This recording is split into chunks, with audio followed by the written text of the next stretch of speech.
அண்ணன் மேதகு படம் எடுத்தார்ல அண்ணன் கிட்டு அவர்கள், அவரே தான் இந்த படத்தையும் இயக்கியிருக்கார். சல்லியர்கள் திரைப்படத்தை அண்ணன் சுரேஷ் காமாட்சி அவர் தான் தயாரிச்சிருக்காரு.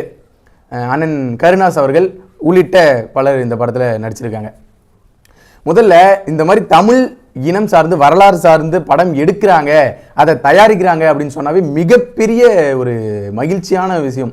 ஏன் அப்படின்னா, நம்ம ஒரு தமிழ் வரலாறு இனம் சார்ந்த படமே எடுக்க முடியாத சூழலில் தான் தமிழ்நாட்டில் வாழ்ந்துட்டு இருக்கோன்றது தான் ஒரு அவல நிலை. இதுதான் உண்மை.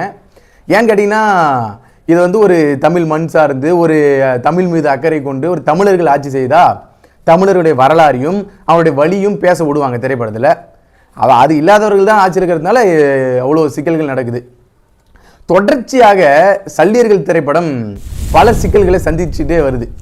அவங்க திரைப்படம் நேற்று ஜனவரி 1 2026 தொடங்கி நேற்று ஜனவரி 1 தான் அனைத்து திரையரங்கிலும் வெளியிடணும் அப்படின்னு சொல்லிட்டு ஒரு திட்டத்தில் இருக்காங்க திரைப்பட குழு. எத்தனை திரையரங்கு தமிழ்நாட்டில் கொடுக்கப்படுதுன்னா சல்லியர்கள் திரைப்படத்துக்கு 27 திரையரங்கு மட்டுமே கொடுக்கப்படுது. அண்ணன் சுரேஷ் காமாட்சி அவர்கள் நேற்று பிரஸ் மீட்ல தெளிவாக அனைத்தையுமே சொல்லியிருப்பாரு.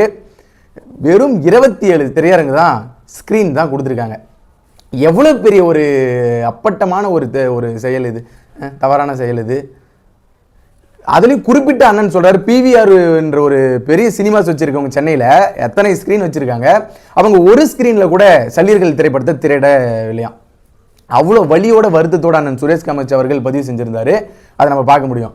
எப்படி திட்டமிட்டே இது ஒரு நடக்கும் சதி என்று தான் நம்ம பார்க்க முடியும். ஏன் அப்படின்னு சொல்றேன்னா, சல்லியர்கள் திரைப்படம் என்பது ஒரு அனைத்து திரைப்படம் போன்று ஒரு திரைப்படம் இல்லை. இது நம்மளுடைய ஈழம் பிரச்சனை சார்ந்த வரலாறு, அதை குறித்த வழி சார்ந்த பேசக்கூடிய திரைப்படம் என்பதனால இது இவ்வளோ நெருக்கடிகளை சந்திக்குதுன்னு சொல்லிட்டு அனைவரும் பேசத்தை பார்க்க முடியும். அதுதான் உண்மையும் கூட. அப்போ தொடர்ச்சியாக இவ்வளோ நெருக்கடிகளுக்கு மத்தியில் திரையரங்கு கிடைக்கல என்ன நம்ம நேற்று என்ன பண்ணுறாங்க அப்படின்னா, சரி நம்ம ஓடிடியில் வெளியிட்டலாம்னு சொல்லிட்டு அண்ணன் சுரேஷ் காமாட்சி அவர்கள் உள்ளிட்ட திரைப்பட குழு முடிவு செஞ்சு ஓடிடி பிளஸ் என்ற தளத்தில் வெளியாச்சு. இன்னைக்கு தான் வெளியானது, 2ஆம் தேதி ஜனவரி 2ஆம் தேதி. இப்போதான் பார்த்துட்டு வந்தோம். கிட்டத்தட்ட ஒரு 1.25 மணி நேரம், 1 மணி நேரம் 47 நிமிடம் படம். அது ஆகச்சிறந்த ஒரு படம். இது அனைத்து தமிழ் ஒரு உணர்வாளர்களும் சரி, உலகெங்கும் வாழக்கூடிய தமிழர்கள் இந்த திரைப்படத்தை கொண்டாட வேண்டும், வெற்றி அடைய வைக்க வேண்டும்.